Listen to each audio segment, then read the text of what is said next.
ইসলামী ছাত্র শিবির দেশের শিক্ষাঙ্গনের শ্রেষ্ঠ চরিত্রবান একটি সংগঠন। সবাই কোন আলহামদুলিল্লাহ। পত্র পত্রিকাগুলি অনাবরত লেখে যে শিবির রক কাটে। আমি লন্ডনে গেছি, তো একজন আমার কথায় কথায় শিবিরের কথা উঠছে, কয় যে হুজুর শিবিরের কথা কবেন না। বলে কেন? কয় যা খালি রক কাটে। বলে আশ্চর্য কথা, শিবিরের খায়ে খায়ে কাম নাই, খালি রক কাটে তারা, আপনি পাইলেন কিসে? কয় যে পত্রিকায় পাইছি।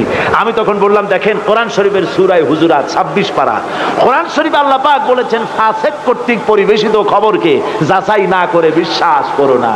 আজকে পত্র পত্রিকার কাজ, তাদের কাজ হচ্ছে অধিকাংশ, সব না, সাংবাদিকতা এক মহান পেশা। এই মহান পেশাকে অনেকে নিজের নিজস্ব চিন্তা এবং নিজস্ব দর্শন অনুযায়ী প্রতিপক্ষকে ঘায়েল করার জন্য হাবিজাবি তারা লেখে। ইসলামী ছাত্র শিবির রক কাটে না, গলা কাটে না, মিথ্যে কথা শিবিরের বিরুদ্ধে বলা হচ্ছে। ইসলামী ছাত্র শিবির বাংলার জমিনে কোরআনের রাজ কায়েম করার জন্য এ পর্যন্ত 48 জন নেতা এবং কর্মী শাহাদাতের নজরানা আল্লাহর দরবারে তারা পেশ করেছে। কেন?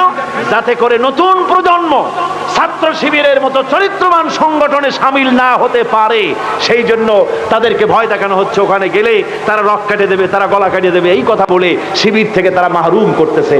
আমি শিবিরের কাছে থেকে শিবিরকে জানার জন্য ছাত্রদেরকে অনুরোধ করি, স্কুল কলেজ ইউনিভার্সিটি সর্বত্রই শিবির হচ্ছে এক চরিত্রবান সংগঠন। সে সংগঠনে অগ্রসর হয়ে আপনারা কাজ করবেন বলে আমি আশা